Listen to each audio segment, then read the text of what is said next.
நீங்கள் அமைதி காட்பதற்காக உங்களுக்கு நான் ஒரு முறை கூட நன்றி செலுத்துகிறேன். மொபைல் போன் யூஸ் பண்ணாம இருக்கிறதற்காக உங்களுக்கு மீண்டும் ஒரு நன்றியை செலுத்துகிறேன். பக்கத்தில் இருக்கிறவங்கிட்ட நீங்க பேசாம இருக்கிறதற்காக உங்களுக்கு ஒரு நன்றியை நான் செலுத்துகிறேன். வெளிப்படுத்தல் புஸ்தகத்திலே 19வது அதிகாரத்திலே ஒரு வசனத்தை வாசிப்போம். 9வது வசனம், Revelation 19th chapter 9th verse, 19:9. And the angel said to me, write this, blessed are those who are invited to the marriage supper of the Lamb. And he said to me, these are the true words of God. தமிழில் வாசிக்கிறோம். பின்னும் அவன் என்னை நோக்கி, ஆட்டுக்குட்டியானவரின் கல்யாண விருந்துக்கு அழைக்கப்பட்டவர்கள் பாக்கியவான்கள் என்று எழுது என்றான். மேலும் இவைகள் தேவனுடைய சத்தியமான வசனங்கள் என்று என்னுடனே சொன்னான். இது ஒரு முக்கியமான வசனம். அதுல முடிகிறது எப்படி? இவைகள் தேவனுடைய சத்தியமான வசனங்கள் என்று. These are true words that come from God. தேவனுடைய சத்தியமான வசனங்கள். உண்மையிலே சத்தியமான வசனங்களை தியானிக்கும்படியா நாம் வந்திருக்கிறோம். இந்த சத்தியமான வசனங்கள் ரொம்ப முக்கியமானது. இது ஒரு கிராண்ட் வெட்டிங் ஃபெஸ்டிவல். இது உலகத்தில் இதுவரைக்கும் எத்தனையோ திருமணங்கள் நடைபெற்றிருக்கிறது. எத்தனையோ விதவிதமான திருமணங்களை இந்த உலகம் பார்த்திருக்கிறது. பலவிதமான திருமணங்களை இந்த உலகம் சந்தித்திருக்கிறது. இப்ப கூட நம்ம இந்தியாவில் போன ஒரு 2-3 மாதங்களுக்கு முன்பாக ஒரு மாதம் ஒரு திருமணம் நடைபெற்றது. கிட்டத்தட்ட 5000 கோடிக்கு மேலாக செலவழித்தார்கள். அதற்கு முன்பாக 2004வது ஆண்டிலே லட்சுமி மிட்டல் அப்படின்ற அவருடைய வீட்டு திருமணம், அந்த திருமணம் 5 நாள் நடைபெற்றது. கிட்டத்தட்ட 90 கோடி ரூபாய் ரூம் ரெண்ட் மட்டும் செலவழிச்சிருக்கிறாங்க. 3 டெலிவிஷன் சேனல்ல லைவ் டிஸ்பிளே இதுன்னு வந்துச்சு ப்ரோக்ராம். மொத்தம் 351 கோடி 2004 அவங்க செலவழிச்சாங்க. இப்படி பல திருமணங்களை நாம் பார்க்கிறோம். ஆனா இதெல்லாத்தை விட முக்கியமான திருமணத்தை பைபிள் காட்டி கொடுக்கிறது. ஆனா இந்த திருமணத்தில் நாம் பங்கெடுத்திருக்க வேண்டும் என்பது ஆண்டவரின் விருப்பம். இந்த திருமணத்தை ஒருவரும் தவறவிடக் கூடாது என்பது தேவனுடைய இருதயத்தின் பாரம். இந்த வெட்டிங் இன்விடேஷன் நமக்கு கொடுக்கப்பட்டிருக்கிறது. எல்லார் கைகளிலும் ஒரு இன்விடேஷன் கொடுக்கப்பட்டிருக்கிறது. இந்த வெட்டிங் இன்விடேஷன் எப்பமோ நமக்கு எல்லாம் வந்தாச்சு. மேரேஜ் டேட் அறிவிக்கப்படும். இப்போ நமக்கு ஒரு இன்விடேஷன் கொடுத்தாச்சு. இந்த இன்விடேஷனை பெற்றுக்கொண்டவர்கள் இந்த இன்விடேஷனை பெற்றுக்கொண்டு இதற்கு தங்களை செவி கொடுத்திருக்கிறவர்கள் பாக்கியவான்கள். இந்த இன்விடேஷன் அநேகர் எல்லாருக்கும் உரியது. இந்த உலகத்துல கிட்டத்தட்ட 800 கோடி பேர் இருக்கிறாங்க. 800 கோடி பேருக்கும் இந்த இன்விடேஷன் உரியது. இந்த இன்விடேஷன் முக்கியமானது. இப்போ இந்த இன்விடேஷன்ல உள்ள காரியங்களை குறித்தும் மணமக்கள், புதிதாக இணைய போகிற மணமக்களோடு பேச வாஞ்சிக்கிறேன். அவங்க லைஃப்லயும் ஒரு பர்பஸ் இருக்க வேண்டும், ஒரு நோக்கம் இருக்க வேண்டும். அடுத்ததாக இந்த இன்விடேஷனுடைய முக்கியம் என்னது? இவங்க திருமணத்தில் இந்த நாள் இணைவதோடு அல்ல, இந்த கிரேட் வெட்டிங், கிராண்ட் வெட்டிங்ல இவங்களும் பங்கெடுக்க வேண்டும். அதனால வசனம் அவங்களுக்கு தேவை. நாம இன்னைக்கு கூடி வந்தது சாப்பிடுவதற்காக அல்ல, ஆவிக்குரிய உணவை ஃபர்ஸ்ட் சாப்பிடுறதுக்கும் அடுத்தபடியா சரீர உணவை சாப்பிடுறதுக்கும். இப்ப ஃபர்ஸ்ட் ஆவிக்குரிய உணவை நாம் பயபக்தியோடு புசிக்க கடமைப்பட்டிருக்கிறோம். இப்போ இந்த கிரேட் கிராண்ட் வெட்டிங் ஃபெஸ்டிவல் நடக்க போகுது. இந்த ஃபெஸ்டிவலை குறித்து பைபிள்ல மேத்யூ 22nd சாப்டர், மத்தேயு 22வது அதிகாரத்தில் வாசிக்கிறோம். 22வது அதிகாரத்தில் 1வது வசனத்திலிருந்தே வாசிப்போம். And again, Jesus spoke to them in parables, saying, the kingdom of heaven may be compared to a king who gave a wedding feast for his son, and sent his servants to call those who were invited to the wedding feast, but they would not come. ஆனா எல்லாருக்குமே அழைப்பு கொடுத்தாச்சு. இப்போ இதனுடைய முக்கியத்துவத்தை பாருங்களேன். ஒரு தடவை இன்விடேஷன் கார்டு கொடுப்பாங்க எல்லாருமே கல்யாணத்துக்கு. இப்ப வாட்ஸ்அப் வந்தனால ஒரு ரிமைண்டர், ப்ளீஸ் சேவ் தி டேட்னு ஒன்று அனுப்புவாங்க. ஆனா இங்கேயும் அதே தான். அன்னைக்கு வாட்ஸ்அப்போ சோசியல் மீடியாவோ இல்ல, ப்ளீஸ் டேட் அது வருது. எப்படின்னா அழைக்கப்படுற 2ஆம் வசனத்துல வாசிக்கிறோம். 3ஆம் வசனத்துல அழைக்கப்பட்டவர்களை கல்யாணத்துக்கு வர சொல்லும்படி அவன் தன் ஊழியக்காரரை அனுப்பினான், அவர்களோ வர மனதில்லாதிருந்தார்கள்.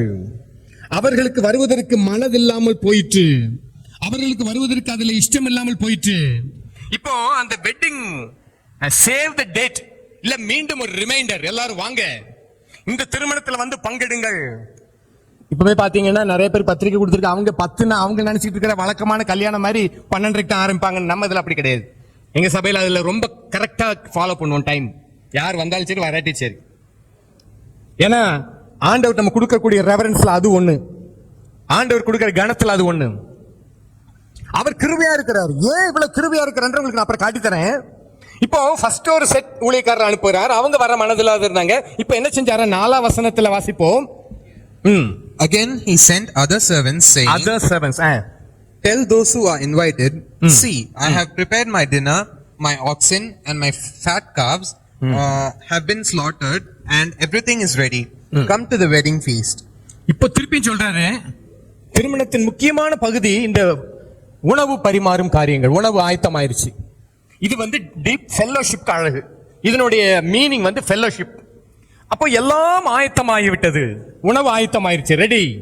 இப்போ நீங்க வாங்களேன், இப்பமா வந்துருங்களேன், ப்ளீஸ் கம். இப்படி ஒரு இன்விடேஷன் கார்டு நீங்க உலகத்துல யாருக்கிட்டையும் பார்த்திருக்க முடியாது. எங்கேயுமே இப்படி ஒரு இன்விடேஷன் நீங்க பார்த்திருக்கவே முடியாது. ஏன்னா இந்த கிரேட் கிராண்ட் வெட்டிங் ஃபெஸ்டிவலை யாரும் தவற விட்டுவிடக் கூடாது என்று எஜமான் விரும்புகிறார். யார் யாருக்கு இந்த திருமணம் என்பதை காட்டி தருகிறேன். ஆனா இந்த வெட்டிங் இன்விடேஷன் பாருங்க, எவ்வளவு தூரம் திருப்பி திருப்பி. இப்படி எந்த கல்யாணத்துக்கு கூப்பிட மாட்டாங்க, இப்படி யாரும் கூப்பிட மாட்டாங்க. சொல்லுவாங்க பேருக்கு சொல்லணுமே, வேணா வாங்க அவ்வளவுதான், சும்மா சொல்லுவாங்க ஃபார்மாலிட்டிக்கு. ஆனா இங்க திருப்பியும் கூப்பிடுறாரு, யாரும் வரல. அதுல போட்டிருக்க 5ஆம் வசனம் 6ஆம் வசனத்துல அழைக்கப்பட்டவர்கள் அதை அசட்டை பண்ணி ஒருவன் வியாபாரத்திற்கு, ஒருவன் வயலுக்கும் ஒருவன் தன் வியாபாரத்துக்கும் போய்விட்டான். மற்றவர்கள் அவன் ஊழியக்காரரை பிடித்து அவமானப்படுத்தி கொலை செய்கிறார்கள். இப்ப பாத்தீங்கன்னா இது இன்னும் கொஞ்சம் கூட ரொம்ப ஒரு வயலண்டான பதில் கொடுக்கறாங்க. இன்விடேஷன் கொடுக்க வர்றவங்களை கொலை பண்றீங்களா? கொலை பண்ணி இருக்கிறான். எப்படிப்பட்ட காரியம் தெரியுமா? ஆனா இந்த இன்விடேஷன் முக்கியம். இந்த இன்விடேஷன் என்னத்தை காண்பிக்கிறனா, கிறிஸ்துவின் சரீரம், சபையாகிய சரீரம், கிறிஸ்துவின் மணவாட்டி மணவாளனுக்கு எதிர்கொண்டு போகிற ஒரு நாள் வருகிறது. இப்போ இந்த இன்விடேஷன் எல்லாருக்கும் கொடுக்கிறார்.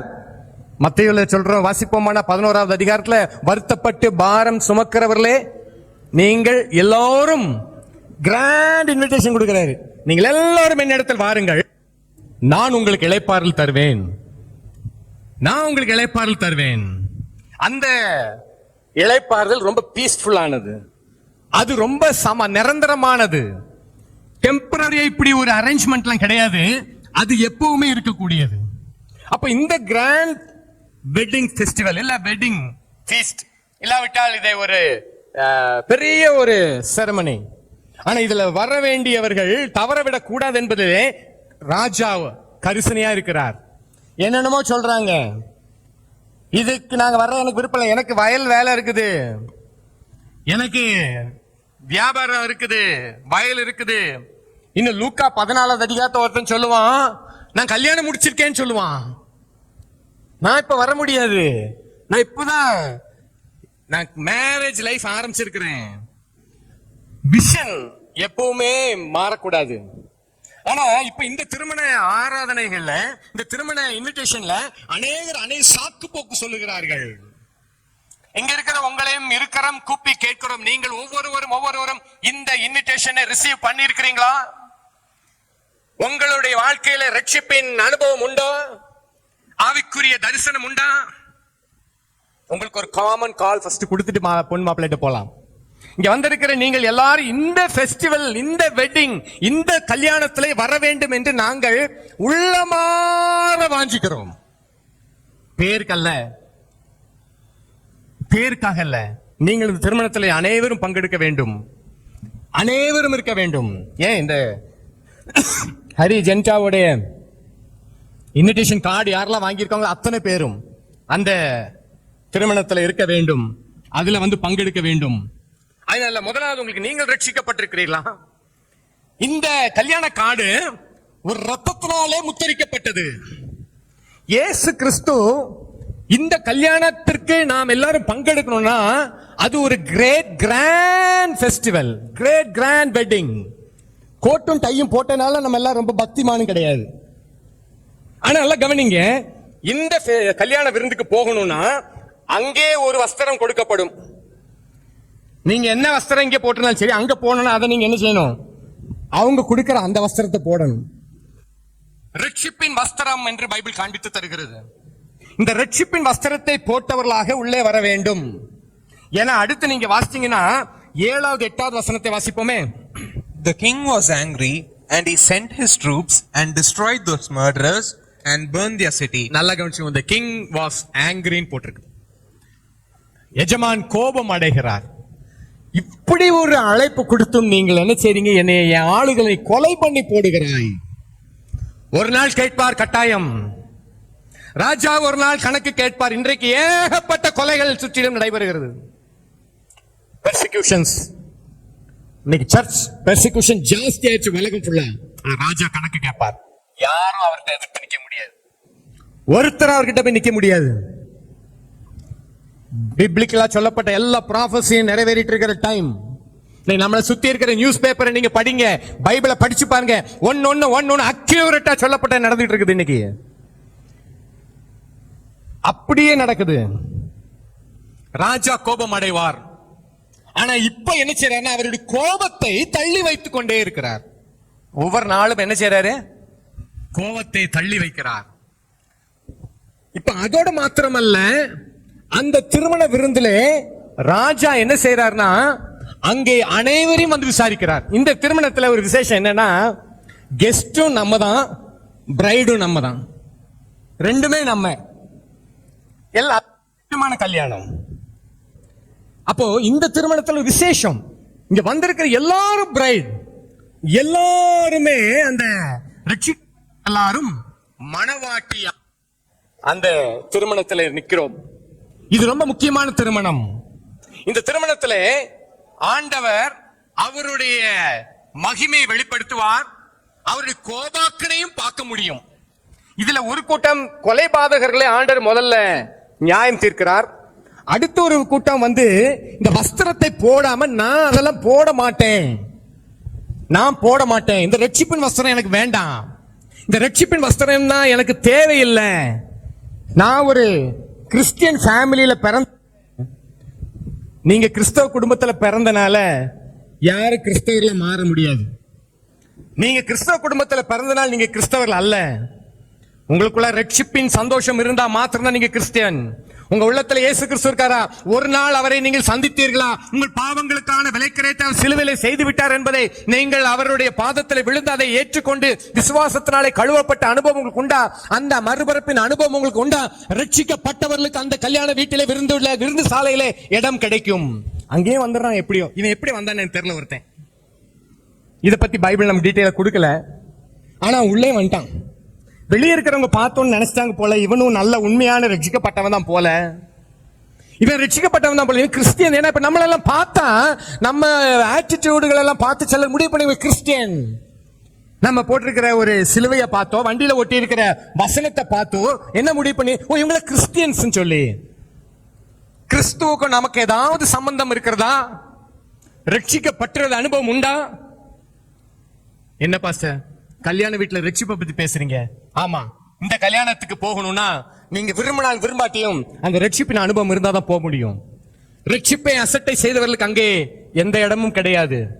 ரட்சிப்பை துச்சமான எண்ணினவர்களுக்கு அங்கே இடம் கிடையாது. அங்கே இங்கே இருப்பதை போல நாம ரொம்ப ஜாலி அடிக்க முடியாது. அங்கே எஜமான் கரெக்டா வர்றாரு. அது ஒருத்தனை மட்டும் பாக்குறாரு. 12ஆம் வசனத்தை திருப்பிக் கொள்ளுங்கள். சிநேகிதனே, நீ கல்யாண வஸ்திரம் இல்லாதவனாய் இங்கே எப்படி வந்தாய் என்று கேட்டான். அதற்கு அவன் பேசாமல் இருந்தான். அங்க பேச முடியாது. இங்க நிறைய பேசுறோம், இங்க நிறைய பேசுறாங்க. அங்கான என்ன செய்ய முடியாது? ஒன்னும் பேச முடியாது.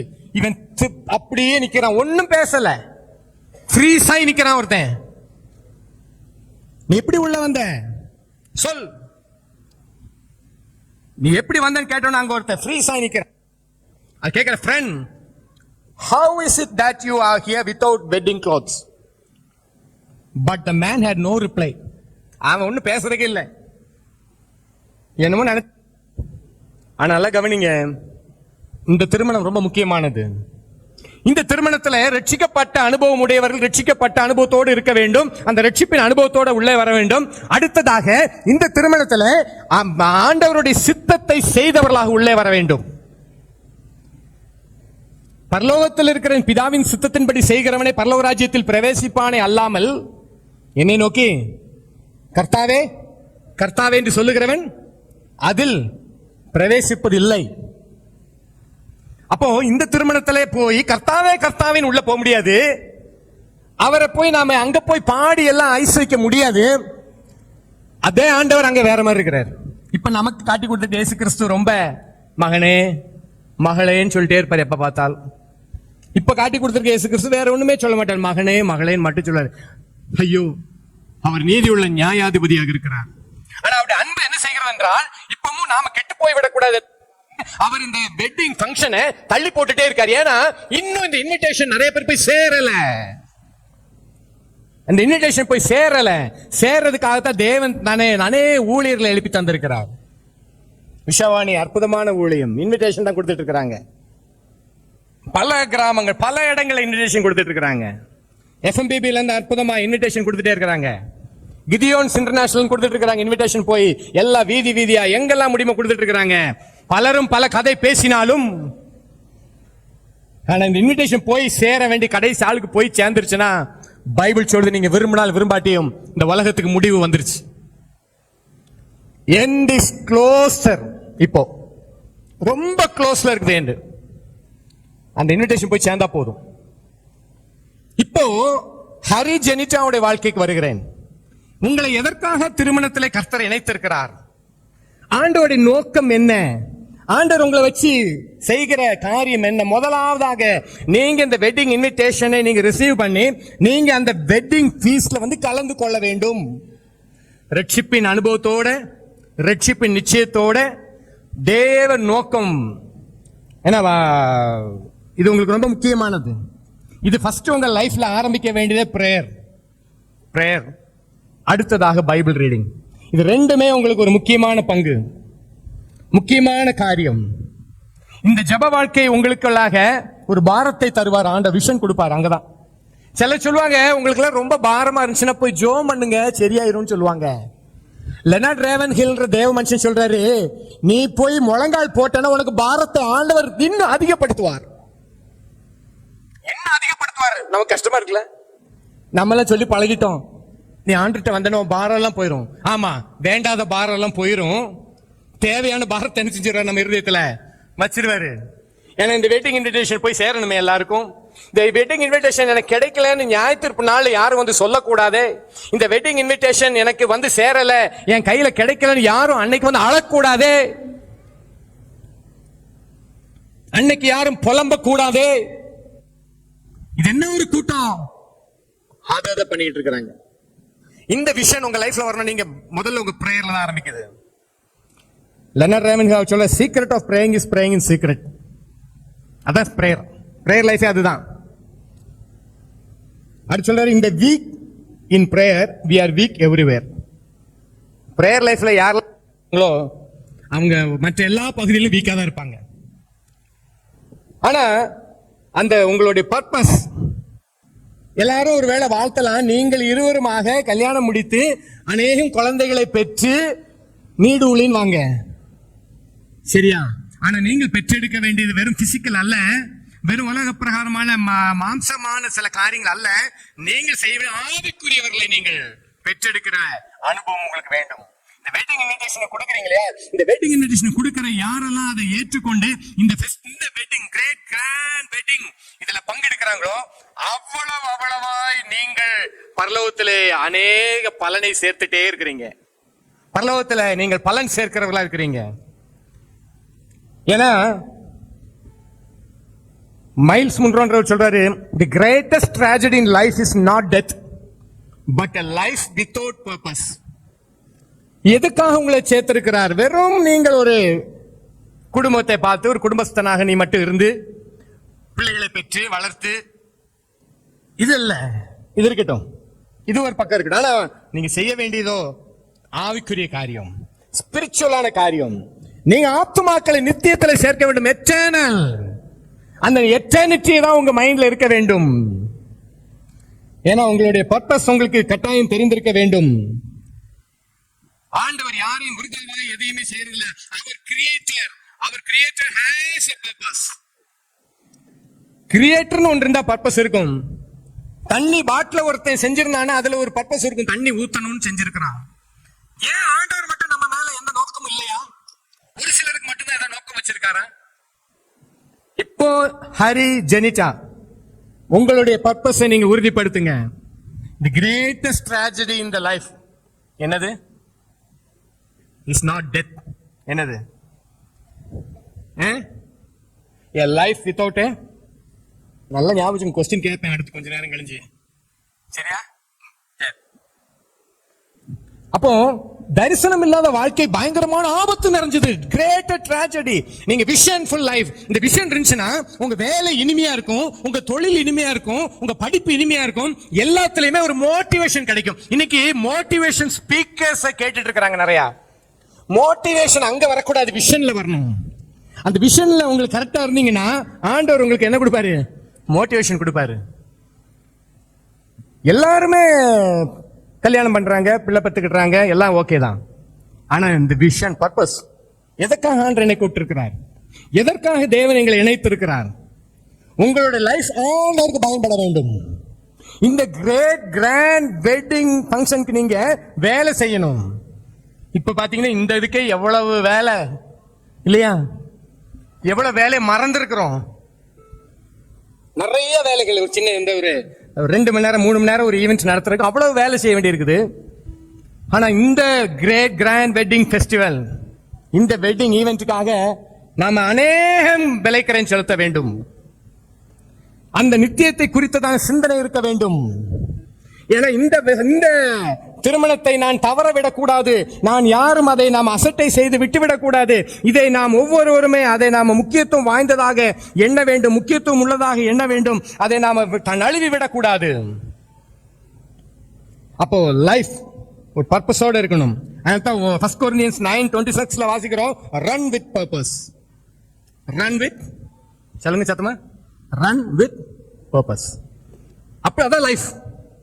நீங்கள் இணைக்கப்படுத்தது இன்னைக்கு விசேஷம் கிடையாது.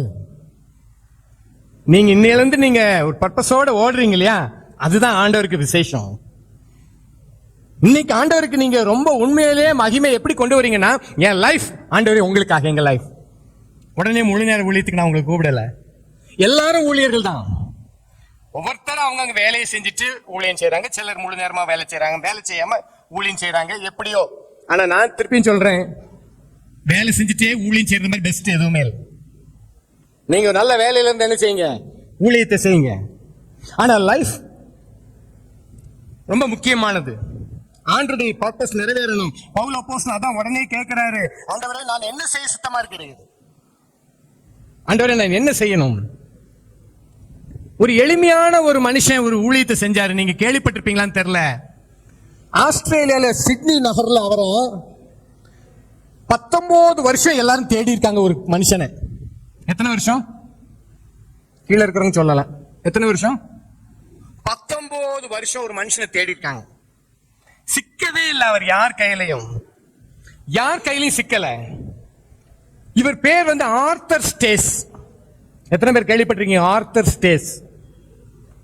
19 வருஷம் அவரை தேடி இருக்காங்க. எதுக்கு தெரியுமா? இவர் ஒரு பெரிய குடிகாரர், இவர் ஒரு கிரிமினல். ஆனா ஒரு கட்டத்துல இப்படியே ரொம்ப வறுமையில ஒரு கன்வென்ஷன் போயிருக்காரு. சரி முடிச்சோட சாப்பாடு ஏதாவது கொடுப்பாங்க, போய் சாப்பிட்டு வரலான்னு உள்ள போனவர் பேர் என்ன? அவர் பேர் என்ன?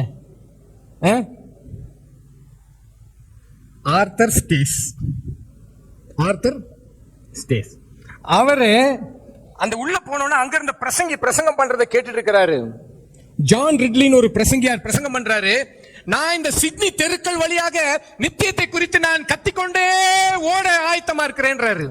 எட்டர்னல், எட்டர்னல், எட்டர்னிட்டி, எட்டர்னிட்டி, இதை நான் சொல்ல வாஞ்சிக்கிறேன்றாரு. இது ஆர்தர் ஸ்டேஸ் உள்ளத்துல பதிஞ்சிருச்சு. ஆண்டவர் பேசுற நீ எதாச்சும் அது வரைக்கும் கிரிமினல் இருந்தவர், அப்பதான் இயேசு ஏற்றுக்கொள்றாரு. நல்லா கவனிங்க, எந்த ஒரு கிரிமினலையும் பரிசுத்தவானா மாற்றுவதற்கு இந்த வேத புஸ்தகத்தால் மாத்திரம் முடியும். அரசாங்கம் சட்டத்தின் மேல் சட்டத்தை போடலாம், ஆனால் ஒருவனை பரிசுத்தவானாய் மாற்ற வேண்டுமானால் இந்த இன்விடேஷனால முடியும். இந்த இன்விடேஷனை பெற்ற உடனே அந்த திருமணத்துக்கு உங்க லைஃப் அப்படியே மாற்றம் பெற ஆரம்பித்து விடுகிறது. இப்பவுமே முன்னாடி இந்த இன்விடேஷன் உங்களுக்கு வைத்திருக்கிறோம். தயவுசெய்து நீங்க போகும்போது உங்களுக்கு வேண்டியவர்கள் எடுத்து செல்லுங்கள். இந்த பைபிள் முன்னாடி இருக்குது. இது ஒரு விலையேறப்பட்ட பொக்கிஷம். உங்க வீட்டுல எவ்வளவுதான் தங்கமோ வெள்ளியோ பணமோ செல்வமோ எது இருந்தாலும் சரி, அதெல்லாம் குப்பை என்று இது சொல்லுகிறது. தங்கத்தை பார்த்து குப்பைன்னு சொல்லுதா? ஆமா, இத உங்க வீட்டுல இருக்க வேண்டிய பொக்கிஷம். ஆனா இந்த ஆர்த்தர் ஸ்டேட்க்கு மாற்றம் பெறுகிறது. இவருக்கு ஆண்டவர் தரிசனம் கொடுக்கிறார், விஷன் ஃபுல் லைஃப் ஆரம்பிக்கிறார்.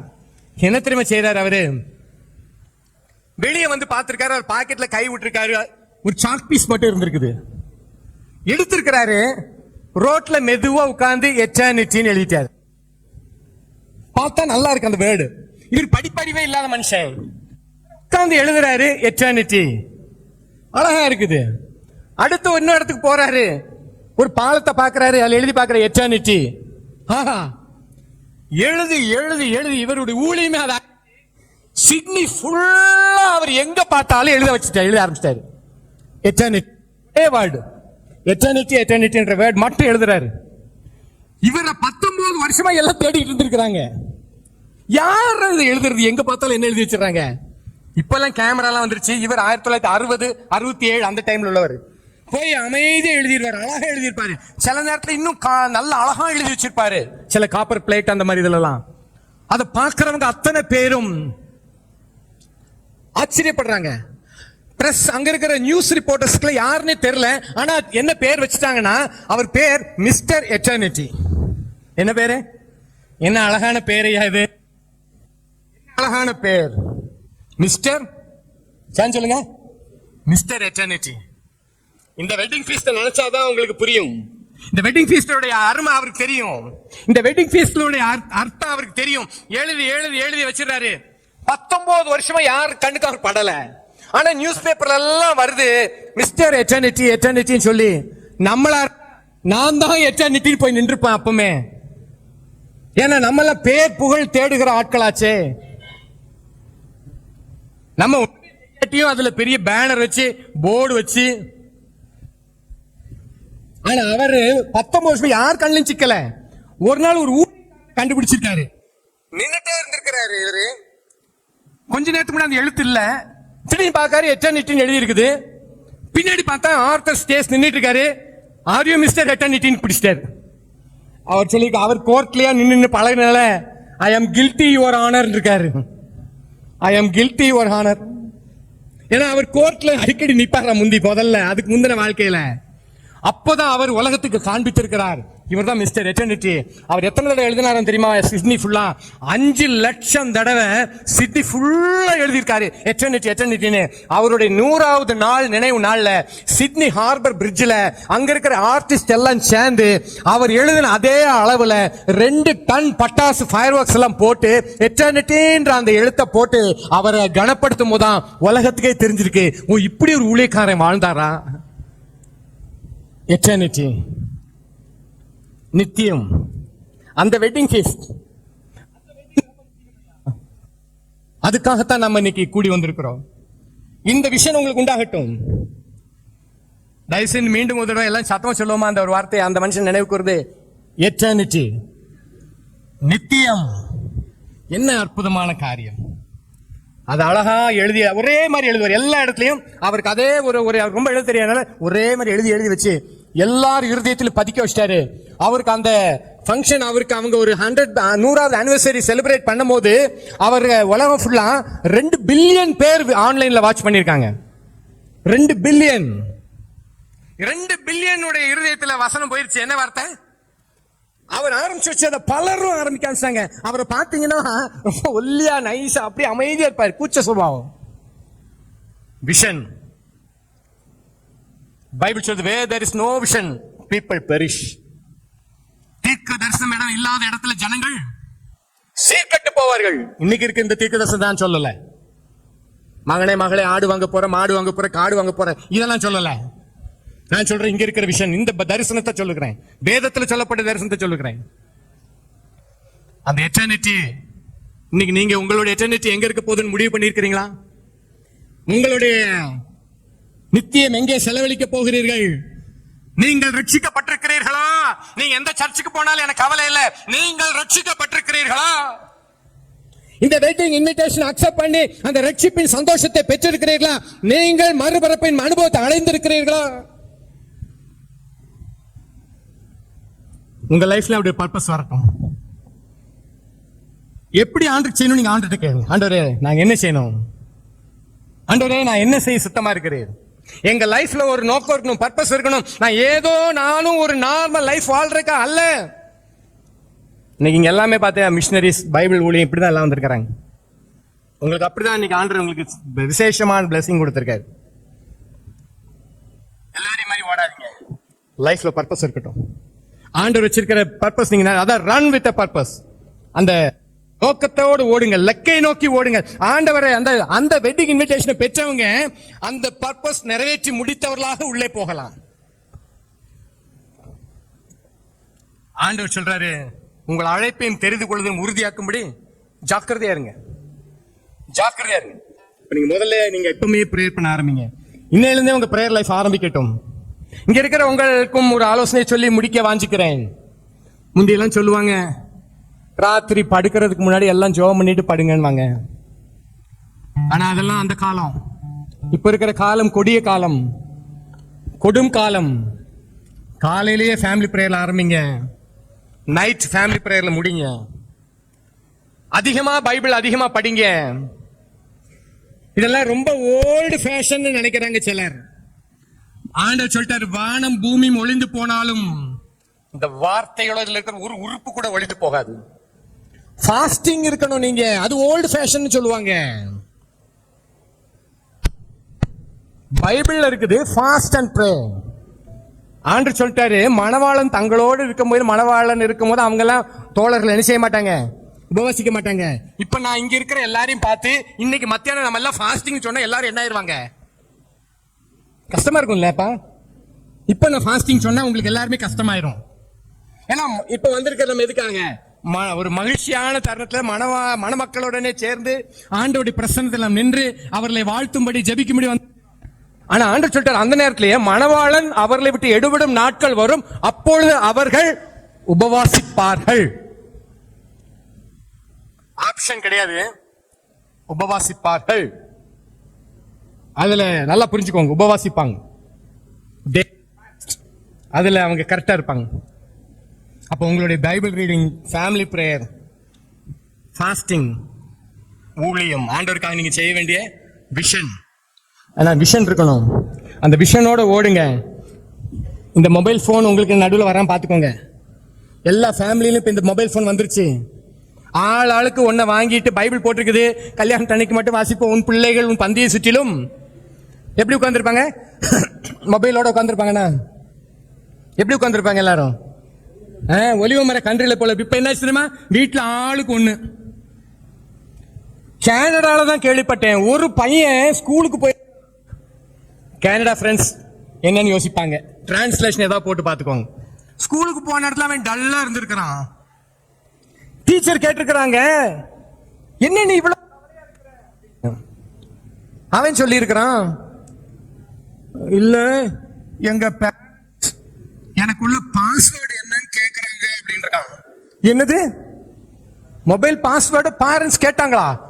கிரைம் கிரைம் கிரைம், உடனே அடிச்சிட்டாங்க போலீஸ்க்கு. இன்னைக்கு வரைக்கும் அவங்க அந்த கேஸ்க்கு நடந்துகிட்டு இருக்காங்க. இன்னைக்கு வரைக்கும் என்ன கேட்டாங்களா? மொபைல் பாஸ்வேர்டு என்னன்னு பிள்ளைக்கு ஸ்கூல்ல போய் இது ஒன்று இருக்குது. எப்படி ஒரு காலம் தெரியுமா இது? எப்படி காலம், வரும் சந்ததிகளை அழிக்கக்கூடிய சத்ருவின் கைகளுக்கு உலகம் போயிட்டு இருக்குது. தேவ ஜனமே, கிறிஸ்தவர்களே, ஆவிக்குரியவர்களே, தயவு செய்து ஜெபத்திலே முக்கியத்துவம் கொடுங்கள். முழங்கால்களை முடக்குவோம். அந்த வெட்டிங் ஃபீஸ்ட் ஆண்டவர் ஒரு நாளைக்கு சொல்லுவாரு, உண்மை முத்தமான ஊழியக்காரனே, ஊழியக்காரியே, எஜமானுடைய சந்தோஷத்துக்குள் பிரவேசி. அந்த வெட்டிங் ஃபீஸ்ட்ல நம்ம எல்லாரும் இருக்கணும். இதுக்கு ரெண்டே காரியம். நீங்க முதல்ல கேட்க, ஆண்டவரே நான் ஒரு பாவி, என் பாவத்தை மன்னிங்க. ஏன்னா அதுக்கு போறதுக்கு அந்த Dress வாங்கணும்னா முதல்ல நான் ஒரு பாவின்னு ஒத்துக்கணும். எனக்காக நீங்க சிலுவையில் அடிக்கப்பட்டீங்க, என் பாவத்தை மன்னிக்கும்படி நீங்க சிலுவையில் ரத்தம் சிந்திட்டீங்க, எனக்கான தண்டனை நீங்க ஏற்றுக்கொண்டீங்க, என் சாபங்களை எல்லாம் நீங்க சிலுவையில் சுமந்துட்டீங்க. ஆண்டவரே நான் ஒரு பாவின்னு யாரெல்லாம் வாயை திறக்கிறாங்களோ பாவங்களை உண்மையிலே மன்னிக்கிறதுக்கு அவர் உண்மை உள்ளவர். இத்தனை இன்விடேஷனை திருப்பி திருப்பி கொடுக்கிறவர் பாவங்களை மன்னிக்கிறதுக்கு உண்மை உள்ளவர். அடுத்ததாக ரட்சிக்கப்பட்டவங்க கேட்க வேண்டியது, ஆண்டவரே நான் என்ன செய்ய சுத்தமாக்கிறேன்? Watts purpose? ஆண்டவரே என்னை கொண்டு என்ன நோக்கம் வைத்திருக்கிறீங்க? அந்த நோக்கத்தோட தான் அந்த பரலோகத்துல போக முடியும். பவுல் அப்போஸ்தலன் சொல்றாரு, நல்ல போராட்டத்தை போராடினேன், ஓட்டத்தை முடித்தேன், விசுவாசத்தை காத்து கொண்டேன். இது முதல் நீதியின் கிரீடம் எனக்காக வைக்கப்பட்டிருக்கிறது மட்டும் சொல்லி இந்த பிரச்சனை இல்ல. எனக்கு மட்டுமல்ல, அவருடைய பிரசன்னத்தை வாஞ்சிக்கிற அனைவருக்கும் crown of righteousness, அந்த நீதியின் கிரீடத்தை நாம் பெற்றுக்கொள்ள வேண்டும். ஆண்டோட வருகை சமீபமாகிவிட்டது. பைபிள்ல ஒரு சார்ட் கொடுத்திருக்காரு, கடைசி முடிவு எப்படி இருக்கும்னு. ஒன்னொன்னா சொன்னது அப்படியே நிறைவேறிட்டு இருக்குது. எதுவுமே அங்கிட்டு இங்கிட்டு மாறல. மனுஷங்க என்னதான் செய்வாங்களாம், பரியாசக்காரர்களா இருப்பாங்களாம். கடைசி காலத்துல இன்னும் பரியாசம் பண்ணுவார்கள். வெட்டிங் இன்விடேஷன் கொடுக்கிறவங்களை கொலை பண்ற காலம் இது. இன்னைக்கு நீங்க கேளுங்க, ஆண்டவரே என் வாழ்க்கையில நீங்க வேணும். ஹரி ஜெனிட்டா கேளுங்க, ஆண்டவரே நீங்க வேணும். உங்க லைஃப் உங்களுக்காக எங்க லைஃப் யூஸ் ஆகும். எங்களை இணைச்சிருக்கீங்க உங்களுக்காக, உங்க ராஜ்யத்துக்காக. நீங்க அதை செய்யுங்க. மற்றவங்களுக்கு என்னென்ன தேவையோ ஆண்டவர் அது கூட கொடுப்பார். உங்களுக்கு எது மோர் தேன் எனஃப்னு போட்டுருக்கு. First seek the kingdom. ஆண்டவர் ராஜ்யத்தை முதல்ல தேடுவோம், மற்ற எல்லாம் உங்களுக்கு கூட வரும். நீங்க ஒரு பர்பஸோட கேளுங்க. அடுத்த ஃபர்ஸ்ட் வெட்டிங் ஆனிவர்சரி செலிப்ரேட் பண்ணும் போதெல்லாம் நீங்க சொல்லணும், ஆண்டவரே இந்த ஃபர்ஸ்ட் இயர்ல நாங்க இதெல்லாம் செஞ்சிருக்கிறோம். எட்டர்னிட்டியை குறித்து சிந்திக்க விடாதபடிக்கு சத்துரு வஞ்சிக்கிறான். உங்க வாழ்க்கையில் ஒரு மாற்றம் உண்டாகட்டும். சரி, உங்களுக்காக ஜெபம் பண்ணிட்டுமா? ட்ரை பண்ணுவோமா? சரி. ஸ்தோத்திரிக்கிறோம் பிதாவே, நன்றி செலுத்துகிறோம். இப்பொழுதும் ஹரிகா ஜென்டாக்கா ஜெபிக்கிறோம். பிள்ளைகளுடைய கரங்களை தருகிறோம். கர்த்தாவே, உங்களுடைய அற்புத கரங்களை ஒப்புக் கொடுக்கிறோம். இந்த குடும்பமாக உங்களை இணைக்க போகிறீர். என்ன நோக்கத்திற்காக உங்களை இணைக்கிறீரோ அந்த நோக்கம் நிறைவேறட்டும். இவர்களை ஆசீர்வதிக்க அப்பா நீர் கிருபையாய் கூட இருங்க. உங்க வாழ்க்கையில மேன்மேலும் ஆண்டவருக்காக பெரிய காரியங்களை செய்யட்டும். நாங்கள் வாழ்த்துகிறோம். ஒரு விஷன்ஃபுல் லைஃப் வாழட்டும். பெரிய காரியம் செய்யுங்க. தொடர்ந்துள்ள நிகழ்ச்சிகள், தொடர்ந்துள்ள திருமண ஒழுங்குகள் ஒவ்வொன்றையும் கர்த்தர் ஆசீர்வதித்தாங்க. இயேசு கிறிஸ்துவின் ஜெபிக்கிறோம் நல்ல பிதாவே.